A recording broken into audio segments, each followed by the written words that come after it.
Akşamınız hayırlı, hormatly vatandaşlar. Bugün yine hepdeniň 5-nji güni din söhbetlerini dowam etdirýäs. İşler bilýäňiz bu aýam ýalňyşmasam 3-nji bolmaly. Ýani Kur'an we Islamyň kökleri diýilen tema boýunça o 3-nji gepleşigi edýän bolmaly ýalňyşmasam. Indi şeýle bir zat eger öňkü çykyşlar görmedikler, öňkileri görsün barybir gysga ýarym saatlyk uzaýan edemek demeleri düşnükli bolar ýa hem ýada dıjy bolmaz ýaly. Etjek bolup dogurlaýan muny. Indi Kur'an we Islamyň kökleri diýdikde we şeýle bir sorag orta atyldy we bu sorag köpden bäri bar. 15 ýyldan bäri bar ortaça benim bilýänim. Arap imperiýasy Islam'ı döretdimi ýa-da Islam Arap imperiýasyny döretdimi diýip bir soru orta atylýar. Ine şo soragyň jogabyny biz Kur'anyň içinde gözleýäs-de. Soň wagtymyz bolsa bir näçe aýyň dowamında daşky nemelere de seredersiz. Indi öňkü nemelere seretseňiz Kur'anyň içinde ine öldürmeli, mallaryny, mülklerini almaly, topraklaryny basyp almaly diýilen bir giden aýatlary okap berdim Kur'anyň içinden. Indi ýene de şoňa meňzeş aýatlara dowam edýäs. Ya Islam dini o parahatçylykly ýaýran din däl we şoňa degişlen bir misalam berjek bugün. Hiç haçanyň parahatçylykly bir ýagdaýda ýaýran ok, diňe zulüm bilen, gylyç bilen, gyrgynçylyk bilen ýaýran bir dindir we başta da çıkan wagty Islam dinem däldi. Din halyna bir 200 ýyl soň getirilýärdi, 200 ortaça. Yani Kur'an'ı ortaya çıkarıyorlar. Ondan sonra hadis diýip bir zatlar ortaya çıkarıyorlar. Sonra peygamberi yani hadis peygamber aýdýanlygy üçin peygamberem ortaya çykýar. Aslında bu zatlar ýokdy. Arap imperiýasynyň 200-nji ýyllaryndan başlap ortaya çıkarılan bir mesele bu. Ona hem aýdyp beripdim aslında nädip çykýandygyny. Arap imperiýasy öňürde basyp alýar, basyp alan ýerlerini elinde saklamasy gerekli. Elinde saklamakda, tutmakda basyp alan ýerlerini kynçylyk çekýär. Olary ýa öldürip diýinmeli bolýar ýa-da bir ýoluny tapyp özüne ynandyryp baglap bilmeli. Şo baglamak nemesinde o galyalar sebäbi hemmesini öldürse peýdasy ýokdur. Olardan ýa-ni esker almaly, salgyt almaly, ýene näme eýle beýle. Soň olaryň dol golasyna girmesi üçin bir din, ortak hemme adamlara değişli ýalak, ýa-ni şo basyp alan ýerleriň hemmesine değişli boljak şekilde bir din ortağa atýarlar. O dinem ine Islam dini bolup günümüze gelýän nemesini aýtsak şeýlere kökleri meselesinde. Soňra biz munuň hem suwutnamalaryny ýene Kur'anyň öz içinde okaýas. Şonuň üçin neme? Soň käbir zatlar aýdyp geçjek Kur'any tefsir etmek, ýa-ni tefsir diýmek manysy ine şeý diýjek bolupdyr, beý diýjek bolupdyr diýip manysyny gözlemek. Ondan soň terjime etmek Kur'anyň öz nemesi boýunça haram, gadagan ayetler var. Kur'any biz açıklajak diýär-de. Biz düşündürjek Kur'an diýip ayet var. Soň biz Kur'any Arapça indirdik diýip ayet var. Bu näme diýmek bolýar? Arapça indirýän bolsa Arapça oka.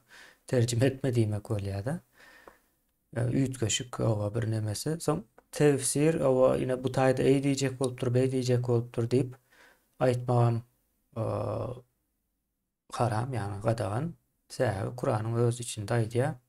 Men ol ayetler soňa waka getirjek. Sebäbi bu tema edil değişildi däl bolan üçin. Şeýle, ýani bu näme üçin aýdýan, aý tefsir oka, eý beýle oka, onu oka, bunu oka diýýänler bar. Çykýar-da ol hemme ýerde de. Men 10 ýyldan bäri garşylaşýan zatlar bilen. Aýle däl, tefsiri kim ýazýar? Kur'any owadanlamak üçin, Yok aslında öldürüm diyecek olmadı. Yine şeyle diyecek oldu. Yok eyle değil bu beylete diyen yalık bir nemede. Haydi indi bu kanun değil ya da Kur'an. Çolur vaktin özünde bir kanun ýaly bir kitap değil ya. Eğer kanun olsa kanunun näme okayan olsaň şu okan zadyň manysy bolmaly, üýtgemeli däl. Bunu okap başga bir zat çykmaly däl. Ine şeýle pikir ediň siz. Birine pul berdiňiz, ýa-ni karzyna. O soňra şunça pul bar aldyk diýip ýazyşdyňyz, o gol çekdiňiz. Ondan soň gün gelýär-de gaýtar bolmana. Aýdaly o 5.000 manat bolan bolsa, yok ben onu 5 diýen wagtym ol ýa-ni neme manydaty 50.000 manatdy diýip aýdyp bilýäňizmi? Diýip bilen zok. Ne tefsir şo zatdyr. Yok ey diýjek bolmady, bey diýjek boldy diýmekdir aslında. Şeýler hak bir nemesi bar. Indi biz gön ayatymyzy okap başla bereli. Bu nemede? Şeylerek bugün o Tawba etmek nemede suresi 5. ayetini alýasda. Gön okap başlajak neme uzatman sebäbi. Soňra munyň dowamında bir zady gurrun berjek bir wakany. Şu neme değişli. Şu meselemize değişli. Fe izen salaha diye yani vaqt geçenden soň diye de nahil vaqt el eşhuru ay o haýsy ay ýa-ni ay wagt hökmünde geçen wagty diye aylar geçen wagt manysyny berýär-de nemetsek bizim dilimize. O haýsy aylar geçen wagtymyş el hurumu haram aylar ýani gadagan aylar. Gadagan aylar bardyr bilýänsizler 3 ay 4 aylar diýip neme geçýär şonu. Döwürlerde adam öldürmeli däl, günah iş etmeli däl, eýtmeli däl, beýtmeli däl diýip bu aylar Cöhütlerde de bar ýani Musevi dinde de bar. Şeýle ondan soň näme diýär? Şu haram aylar geçenden soň diýär. Faqtulu öldürüm diýär. Ýa-ni emir kesin emir ýani. Başga many çykmajak ýagdaýdaky bir buyruk. Faqtulu öldürün kimleri? El müşrikine. Müşrikler ýani inanmaýanlary. Allah'a inanmaýanlar. Başga birine, başga bir dine inanýanlar manysynan berýär müşrik. Hristiýan, Cöhüt, ýa-ni Cöhüt diýeni Musevilik. Cöhüt diýen bir din däl de bir millet bolup gidýär-de. Musevilik, Hristiýanlyk, başga ine heykellere inanyp görenler bolsa da tapal diýär. Şolary öldürün diýär. Soň dowam edýär. O nirede öldürmeli? Haýsy nirede bolsa da vecettumuhum diýär. Ýani nirede tutsaňyz, nirede görseňiz manysyna berersiňiz bu taýda. Ýani nirede tutsaňyz, nirede eliňize geçirip bilseňiz öldürün diýär. Ondan soň näme ediň diýär? Fehuduhum olary näme ediň diýär? Tutup eliňiz bilen tutup goýubermäň diýen ýaly manyda, ýa-ni tutsak etmek ýaly manysam çykýar. Wahsuruhum ýani gawaň diýär-de. Ýani tutup gawaň ýa-da gawamak üçin tutuň diýip o düşünseňiz has nämerak bolar. Waq'udu soň tutup o gawandan soň garaşdyryň diýär. Lekum ýani olary. Kulle mersadin. Soň olaryň hemmesini nemede çıkarman saklaň ýani üstünde gözökçilik ediň diýär. Endi bu bir sözlem, awa gutardy. Bu sözlem biraz täzeden nemedeli. Şey diýär, 3 ay haram aylar, 3 ýa-ni haram aylar diýil. Haram aylar gutaran wadyna İslam dinine inanmayanları öldürün diye. Nirede görseňiz, tutsaňyz öldürün ve olary ýa-ni gabaga alyň, tutsak edin ve olary saklaň, üstünde gözekçilik edin diýär. Ondan soň dowam edeli. Fe in diye eger tabu tövbe ederlerse yine Tövbe suresi değil de tabu tövbe diýmek yani. Tövbe etseler diye ve agamus salata yani çokunsalar ibadet etseler manysında bu. Indi sala namaz diýip öwürýärler. O namaz manysında däl. Yani Arapçadaky namaz diýip o tercüme edýänler aslında doga dilek etmek manysyna gelýändir. Arapçada namaz diýip bir neme ýok. Söz ýok. Umuman Allah'a çokunmak diýeli, doga dilek etmek. Ondan soň ve atuz zekata ve zekatlaryny ýagny salgytlaryny berseler. Ondan soňra näme diýer? Fekullu yani halas edin yani göýberin diye. Halas neme ýalak. O nemelerin çözün, göýberin. Sebilehum yani yollarına göýberin diye. İnnallâhe gafurur rahim diye şeylerek bittiye bu neme. İlleşler. Indi okuduk biz nemeni. Bunun manisyny aşağı yukarı Arapçasından göne tercüme edip verdim. Indi pikir edin. Hiç zat yok. Bu nemelerin öňüne de aňyrsına da gidip bilersiniz. Hiçbir zat yok. Umuman şey diýär diňe haram aýlarda hiç kimi öldürmäň, dini ýaýratmaň diýe yani İslamy ýaýratmaň ýöne haram aýlary gutaran wagty yani gadagançylyk aýlary gutaran wagty kapyrlary gören yeriňizde öldürün diýär we olary tutsak edin, gabaň saklaň. Ondan soň eger diýär seniň diniňe geçip o salgydynam töläp başlan wagty onda olary göýberin diýär ýani. Soň Allah da bağışlayıcıdır diýär we hemme zada hakimdir diýär. Yani karar verici. Allah hemme zada karar berýär ve bağışlayıcıdır diýen ýaly manyda gutarýar ayet. Indi bunu bir şeylerek tarapdan seredin. Ne siz gezip görsüňiz, ýaşap arkaýyn öz durmuşuňuz, öz ýaşaýyş bir nemäňiz bar da. Standartyňyz bar. Şo boýunça ýaşap görsüňiz, soň birden musulmanlar gelýär, sizi öldürüp, biçip, ondan soň hemme zatlaryňyzy hem malyňyzy, mülküňizi hem alýar bundan öňkü çykyşlardaky ýa-ni din söhbetlerindäki ayetlerde okap beripdim o taýdan ýadyňyza düşýän bolsa mal mülküni alyň topraklaryny hem neme edin diýär. Ondan soň ýa soň diniňe geçse soňam salgyt töläp başlasa da bu näme diýmek bolýar? Boyun eýýär saňa. Yani sen musulmanlara dolu boyun eýýän hiç zat gerek däl. Barur elinden aýalyňa amalýalar, çagalaryňam gulgyrnak bolup gidýär. Mal mülküňem ýok, topragyňam ýok, hiç zadyňam ýok. Ýene şoňa garamazdan ölmän galsaň, ýaşamana dowam etjek bolsaň salgyt tölemeli. Araplara, şo döwür Araplar, yani bu Arapların nemesidir. Arap imperiýasynyň öňe atýan ideologiýalardyr ve öz bir-birine gaza getirip ine din ýene näme eýle beýle diýip hereket etmesi üçin edilen zatlar bularyň hemmesi.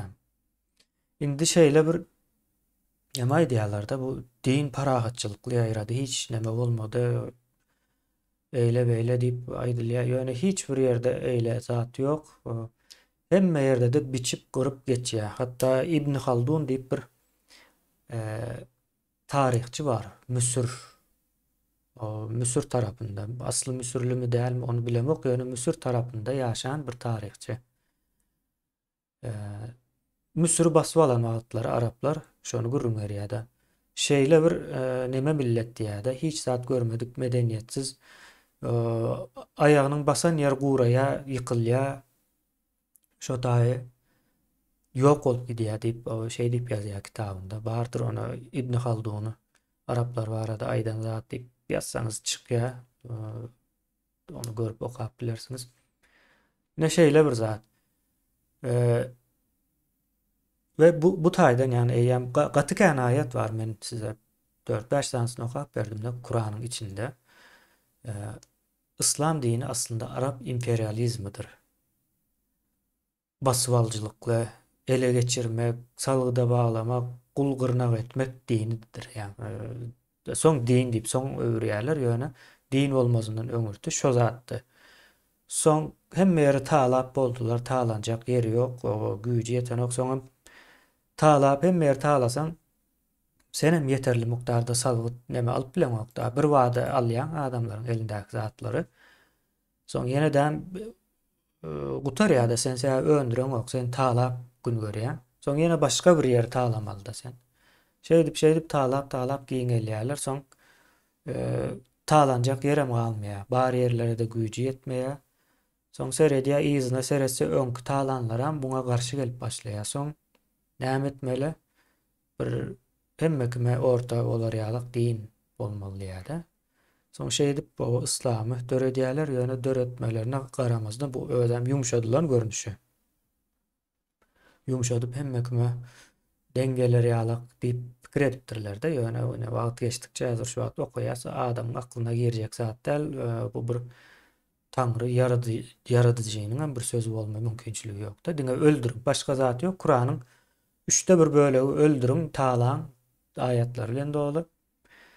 Owa yeniden bir bölegi onu muňa düşman edýär, bunu oňa düşman edýär. Ýene bir bölegi peýgamberiň aýallary eýle, aýallar beýle, aýallar eýde urmaly, aýallary şey dip gyrnak etmeli, beýle etmeli, ýene näme etmeli diýilen ýalyk ben 3 bölege bölýän-de özüm şahsen Kur'any 3 bölekden ibaret. Biz şu wagt diňe öldürüň ýene näme ediň diýen bölegini okuýas. Indi iň uly bir orta atýan nemeleri bar.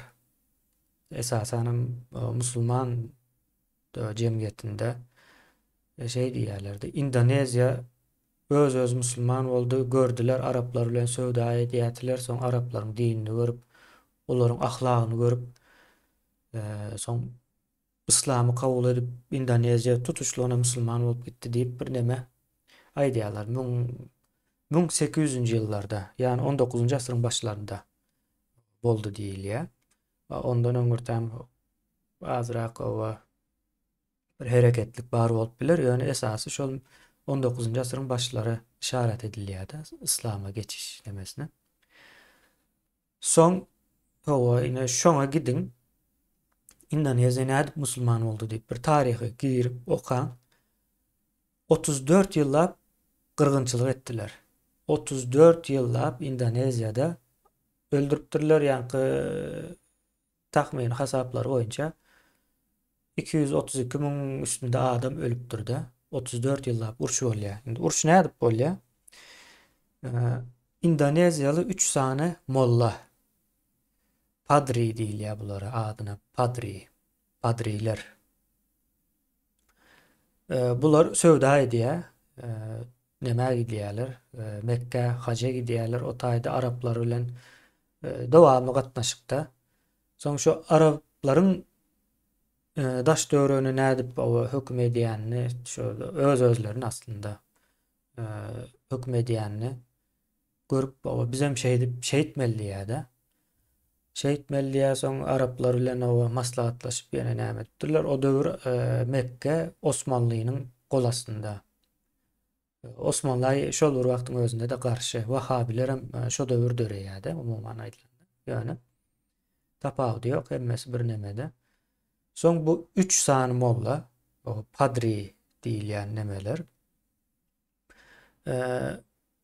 gelip töweregine adam üýşürip başlaýar. Soň Indoneziýanyň şu birinji owalardan başlaýar, öz owalaryndan guruluşyny bozýarlar. Indi Indoneziýada şeýle bir ýagdaý bar eken-de, aýallar hem owanyň nemesi bolup bilýän eken, başlygy. Ayalam erkeğim eyle bir neme ayırmayan ekenlerde. Sen ayal sen erkek meselesi yok ene. Buların birinci eden zatı şu ayalları ayırıp öldürüpdür. Hatta şol mollaların birinin dayızası ovasının nemesi olýada. Başı.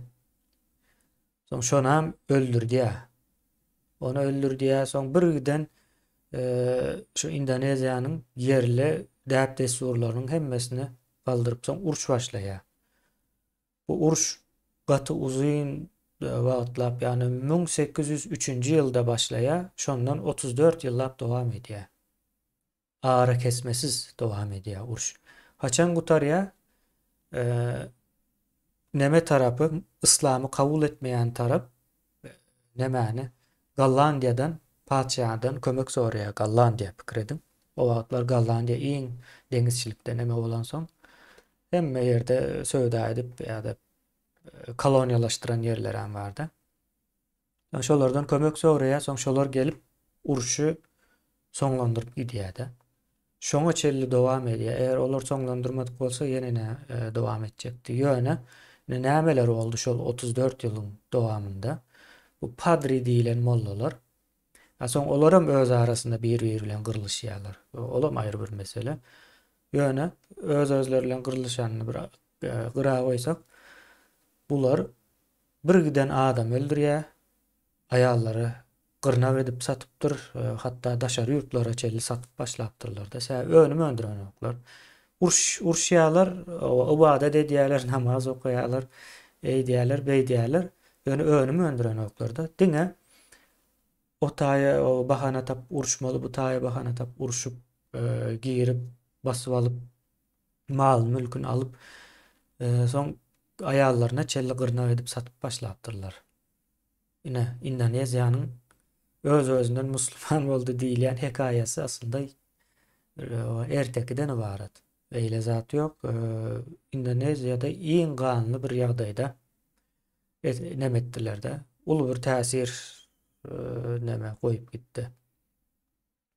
Yani şu döwürlerde 19-njy asyrda 232 000'den gowrakdy da 30 hatta 33 000 233 000'a ýakynrak bir san bardy o taýda.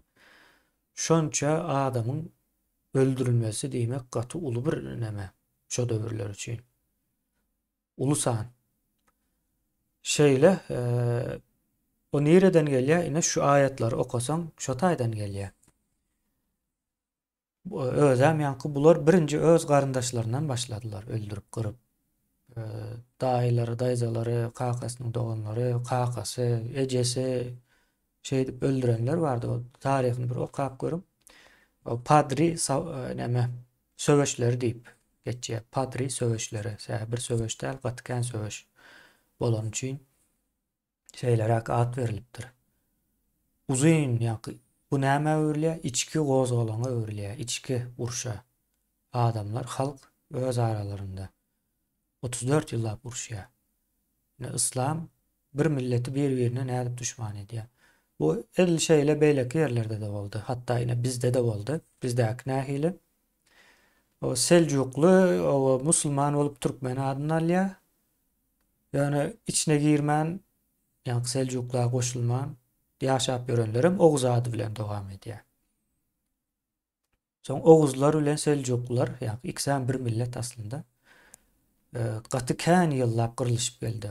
O nemelerinki 34 ýyl bolsa bizinki 60-70 ýyl bir-birini gyryp geldiler. Yani tarihte bu zatlary ýazýan däldir. Ýöne gözleseňiz tarih kitaplarynda bar.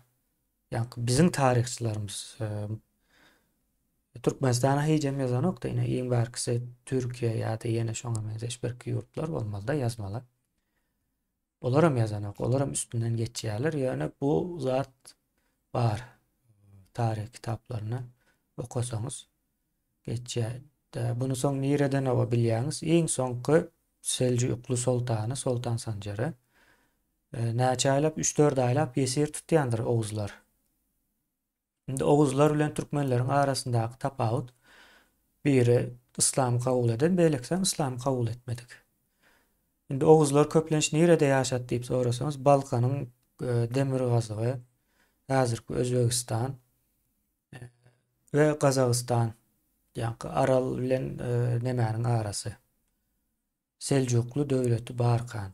Soň ikisiniň hem ýykylyş döwürleri bir näme gawat gelýär sebäbi Mongol nemeleri bu. Çözüşler başlaýar da.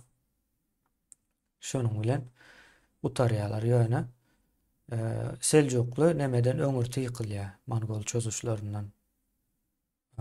Biraz öňräk ýykylýar da. Onun yerine ýa Harizmşahlar diýdi ýene näme Xiva Miwa taraplardan şahlyklar döreýärdi. Şeýle İslamyň demesi ýani diňe Kur'an okamak ýeterlidir. Öňkü nemede de aýtdym.